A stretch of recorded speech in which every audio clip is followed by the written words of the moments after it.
Hello everyone, Assalamu alaikum. How are you all? I hope you are well. Welcome back to my channel in this new video.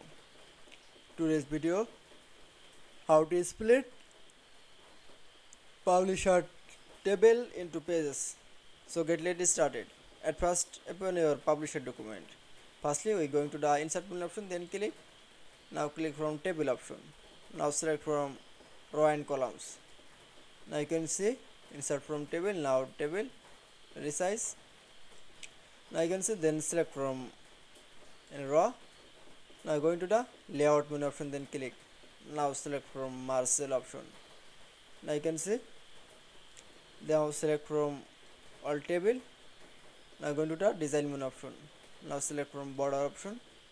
Now click from all border. Now color from black color. Now you can see now again going to the design menu option, then click from border option. Now select from left border. Now going to again border menu option, then select from right border. That it's. Now you can see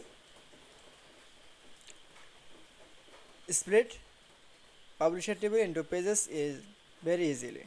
I hope to enjoy the video. Please like, comment, share and subscribe my channel. Thanks for watching.